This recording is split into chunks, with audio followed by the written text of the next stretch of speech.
Lauset, kita mau sama-sama memulai sekolah minggu kita. Anak-anak sudah siap? Sudah mandi, Pakaian yang rapi, sudah siap duduk yang manis ya. duduk yang manis. Yuk, kita mau bangkit berdiri. Kita menyanyikan pujian apa, Lauset? Kau temanku, Ku temanmu. Siap ya? Sukacita.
Kita melanjutkan ujian kita. Yuk sekarang kita akan berdoa dulu. Tangan dilipat, matanya ditutup. Kita berdoa kepada Tuhan ya. Tuhan Yesus, terima kasih pada pagi hari ini kami boleh datang kepadamu. Kami beribadah kembali kepadamu. Kami bersyukur untuk semua kebaikan-Mu sampai saat ini. Berkati ibadah kami pada pagi hari ini. Kiranya Kau juga akan biarkan kami duduk tenang, berikan kami kesungguhan, sukacita di dalam kami memuji Tuhan, juga mendengarkan firman Tuhan. Terima kasih Tuhan Yesus, di dalam nama-Mu kami berdoa.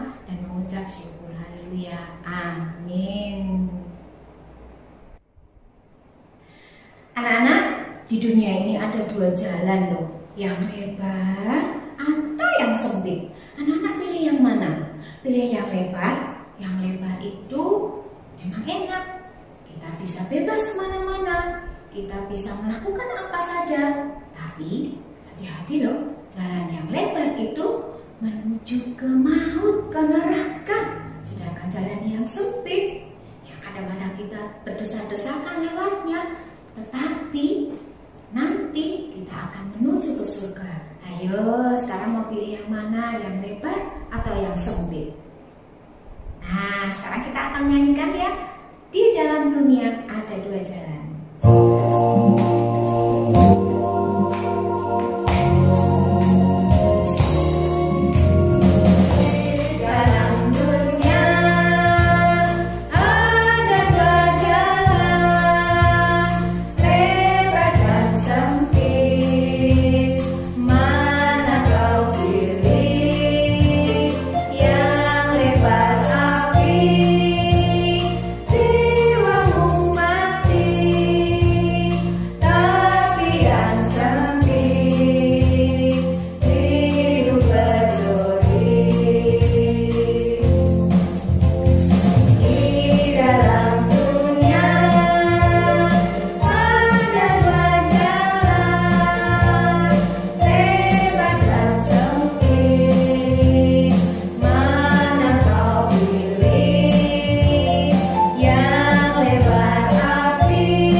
Buat tarik rambut orang? Oh no, tidak boleh. Tangan itu digunakan untuk menulis dan untuk bertepuk tangan memuji nama Tuhan. Jadi tangan, kaki, mulut, mata, telinga kita pakai untuk memuliakan Tuhan. Ya, kita menyanyikan pujian ini. Hati-hati gunakan tanganmu.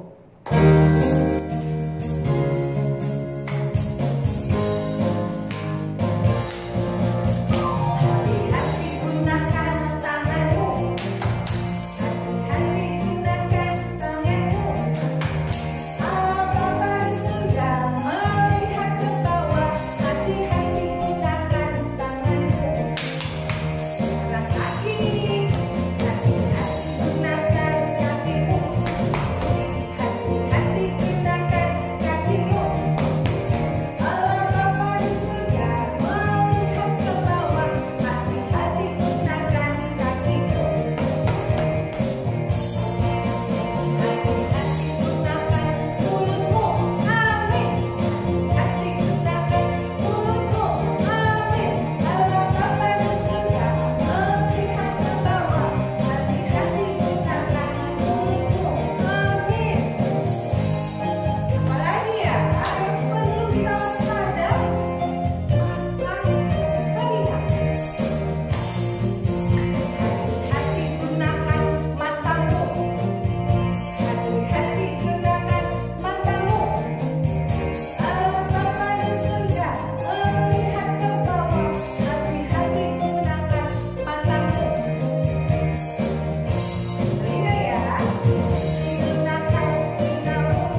Tadi Losa Esther sudah mengatakan dua tangan kita digunakan untuk memuji Tuhan.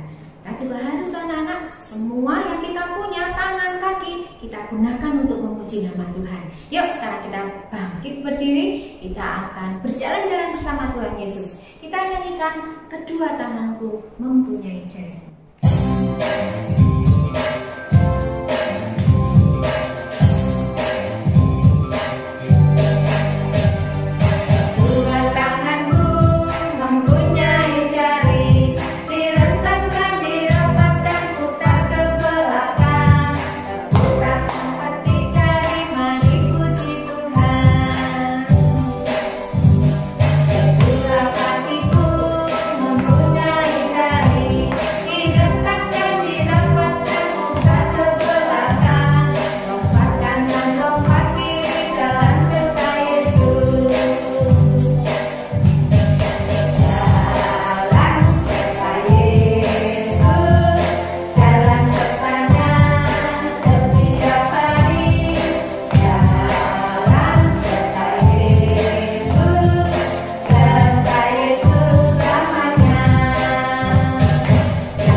Firman Tuhan. Kita mempersiapkan hati kita. Kita naikkan pujian ini. Burung pipit yang menabur, tapi dipelihara oleh Tuhan. Ya, kita naikkan pujian ini.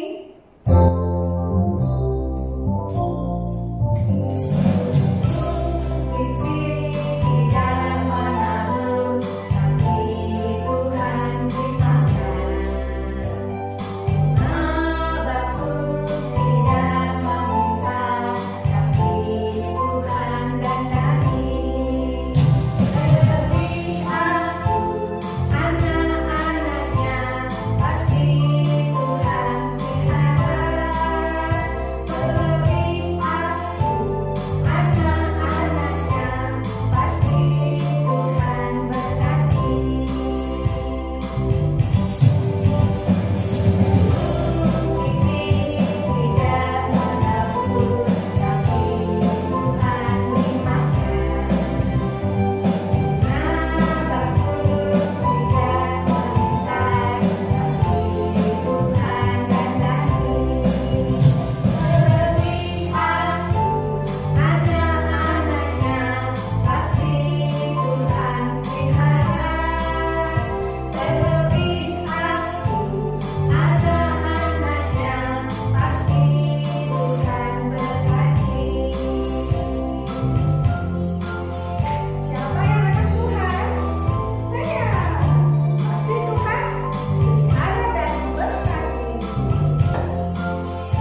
Tuhan. Tuhan Yesus, terima kasih karena pagi ini kami dapat kesempatan untuk mendengarkan firman Tuhan. Karena itu, tolong buka hati kami supaya firman Tuhan yang kami dengar bisa tertanam dalam hati kami dan kami lakukan hari demi hari. Dalam nama Tuhan Yesus kami berdoa. Amin. Shalom anak-anak yang dikasihi Tuhan. Sekarang kita akan sama-sama mendengarkan kisah dari firman Tuhan. Anak-anak harus menyiapkan firman Tuhannya juga ya di rumah. Hari ini Lause akan bercerita tentang 2 orang anak yang kembar. Anak-anak pernah melihat anak kembar? Anak kembar itu kadang-kadang ada yang mirip plek-plek sekali wajahnya. Tapi ada juga yang agak berbeda, bahkan berbeda sama sekali satu dengan yang lain. Ada yang sifatnya juga mirip, tapi ada juga yang berbeda, bertolak belakang satu dengan yang lainnya. Di Alkitab juga ada loh anak kembar. Ayo, buruan ambil Alkitabmu. Kita akan baca bersama-sama dan mendengarkan kisahnya bersama-sama. Kita akan sama-sama membuka Kejadian pasal yang ke-25 ayat ke-29 sampai dengan ayat yang ke-34. Adik-adik bisa buka bersama ya di rumah. Kejadian pasal 25 ayat 29 sampai 34. Sudah? Yuk kita baca bersama-sama. Pada suatu kali, Yakub sedang memasak sesuatu. Lalu datanglah Esau dengan lelah dari padang. Kata Esau kepada Yakub, "Berikanlah kiranya aku menghirup sedikit dari yang merah-merah itu, karena aku lelah." Itulah sebabnya namanya disebut Edom. Tetapi kata Yakub, "Jualah dahulu kepadaku hak kesulunganmu." Lalu sahut Esau, "Sebentar lagi aku akan mati. Apakah gunanya bagiku hak kesulungan itu?" Kata Yakub, "Bersumpahlah dahulu kepadaku." Maka bersumpahlah ia kepada Yakub dan dijualnya hak kesulungannya kepadanya. Lalu Yakub memberikan roti dan masakan kacang merah itu kepada Esau. Ia makan dan minum, lalu berdiri dan pergi. Demikianlah Esau memandang ringan hak kesulungan itu. Nah, adik-adik sekalian, tadi kita sudah membaca kisah tentang Yakub dan Esau. Mereka berdua itu anak kembar loh. Wah, senangnya kalau bisa melihat anak kembar. Atau mungkin kalau kita punya saudara kembar, mungkin seru ya. Satu umur, satu usia, wajahnya mirip-mirip. Wah, pasti seru. Tetapi berbeda dengan yang dialami Yakub dan Esau. Walaupun mereka itu kembar, anak dari Bapak Ishak dan Ibu Ribkah, tetapi mereka berdua berbeda sama sekali. Yang satunya badannya berbulu, warna kulitnya mungkin agak gelap, itu Esau. Yang satunya kulitnya licin, putih, itu yang namanya Yakub. Yuk, Lause mau ajak kalian semua menyaksikan kisah tentang Yakub dan Esau.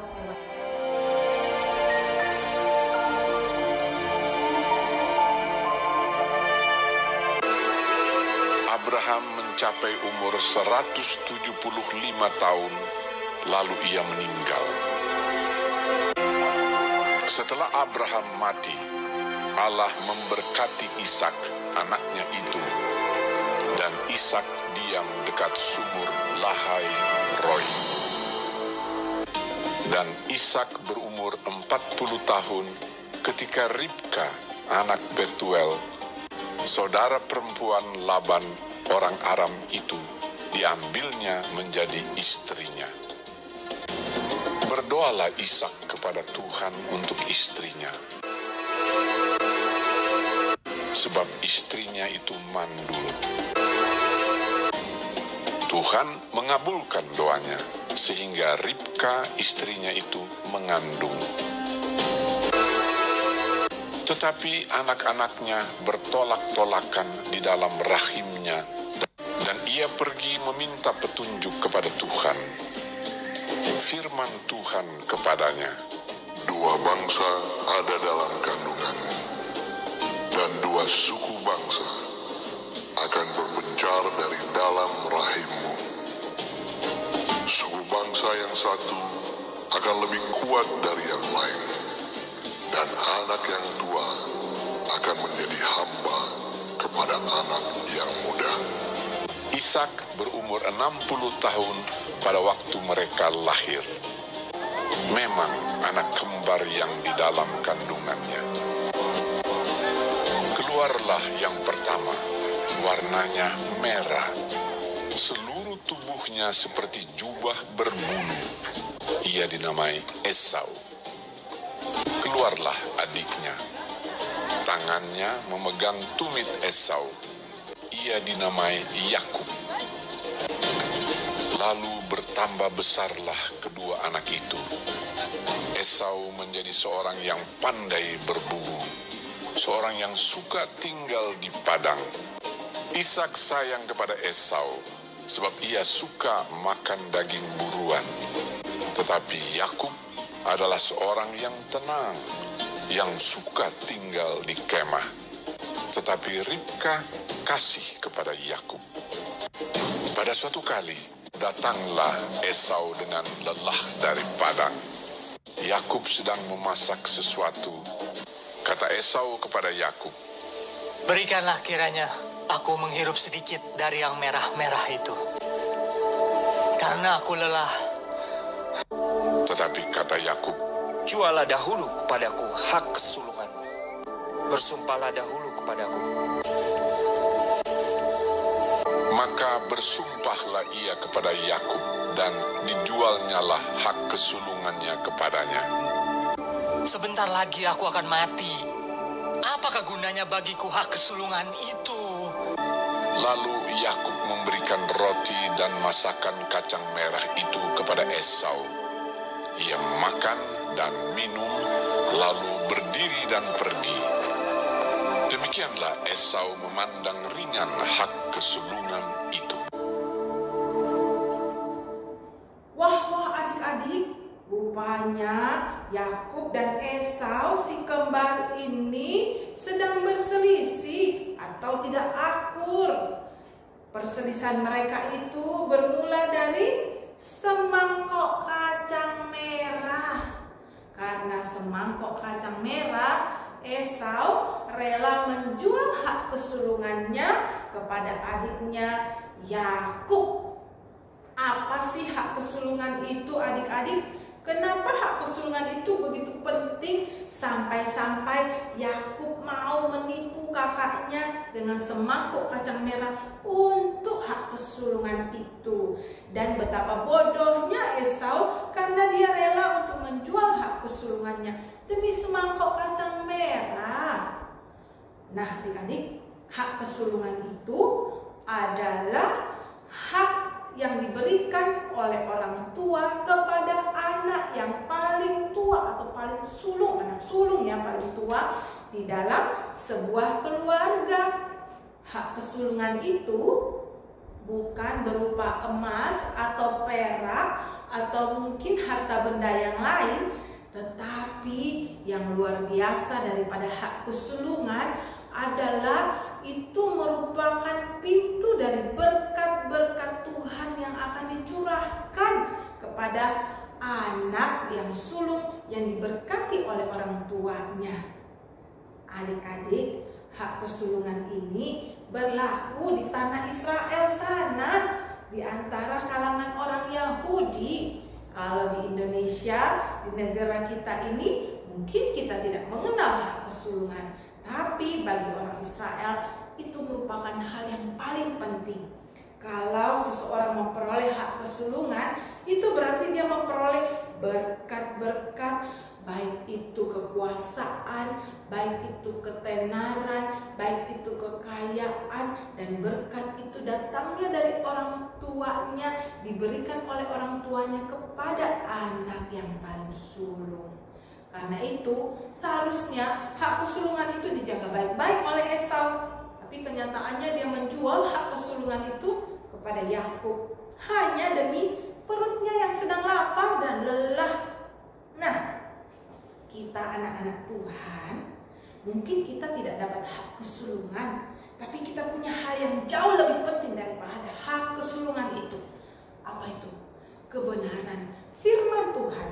Sebab firman Tuhan ini adalah sumber berkat yang melimpah yang dari Tuhan yang akan diberikan kepada anak-anak Tuhan yang taat kepadanya.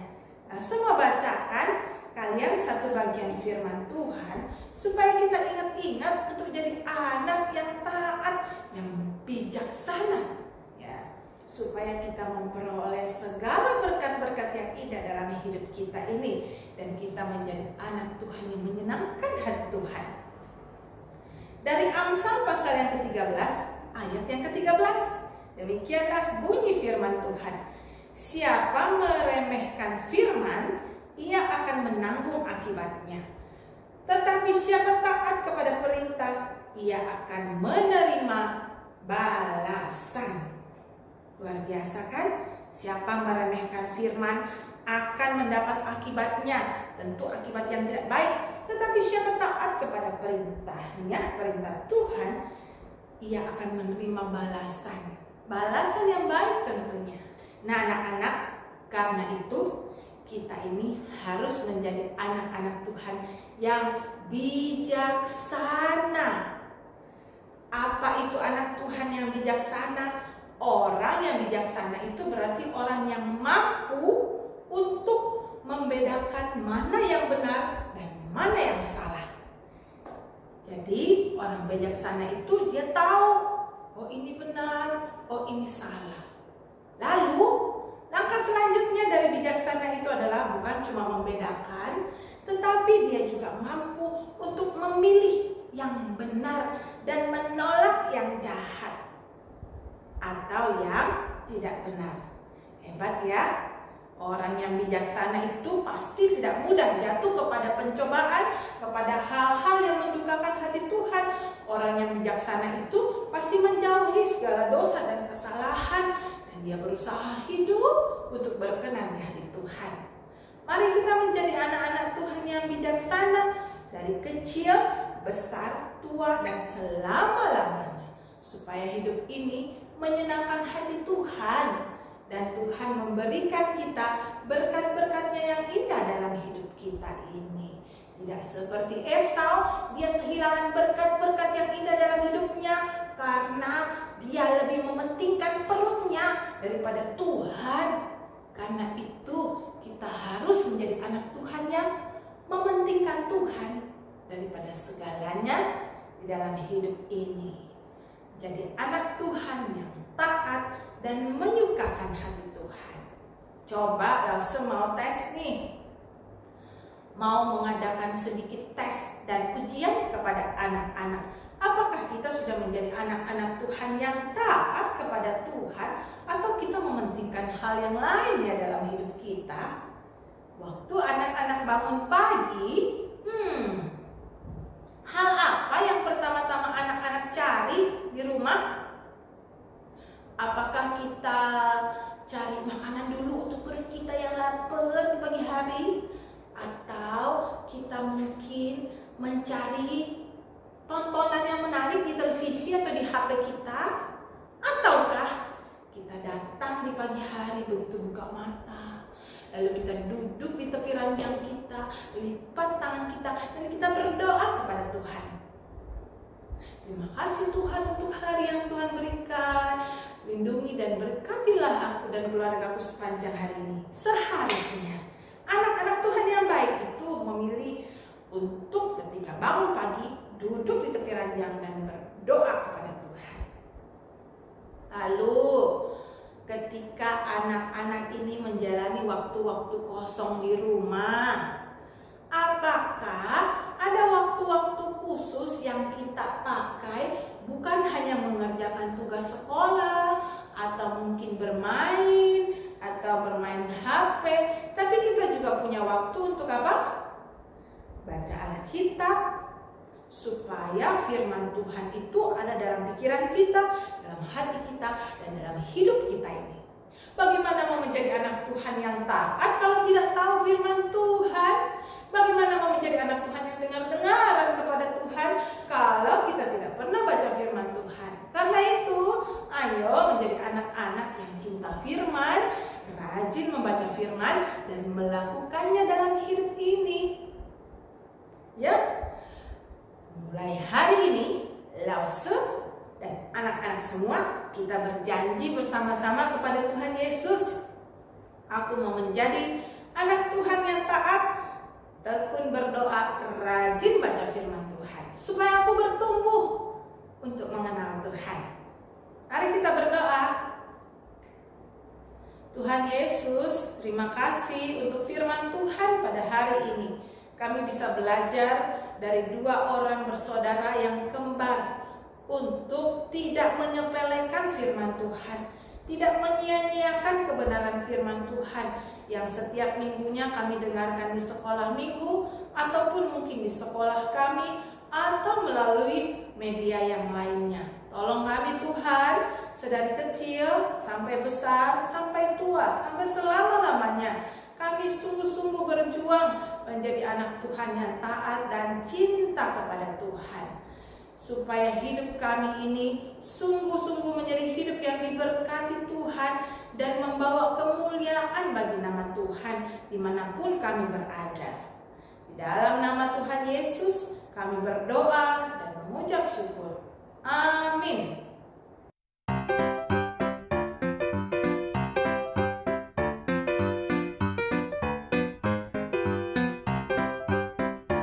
Shalom adik-adik, hari ini kita akan membuat mangkok sup dari kertas origami kita, supaya kita ingat cerita hari ini nih tentang kacang merah. Wah, tentunya kita nggak mau dong seperti Esau ya. Yuk kita buat aja mangkoknya. Pertama-tama kita pilih kertas lipat sesuai dengan kesukaan kita masing-masing ya. Nggak usah memilih yang warna warna biru, yang belakangnya warna oranye ya. Seperti ini, adik-adik boleh pilih yang adik-adik suka. Sekarang ikutin cara melipatnya perlahan-lahan seperti yang Lause lakukan ya. Lipat serapi mungkin ya adik-adik. Selamat berkarya.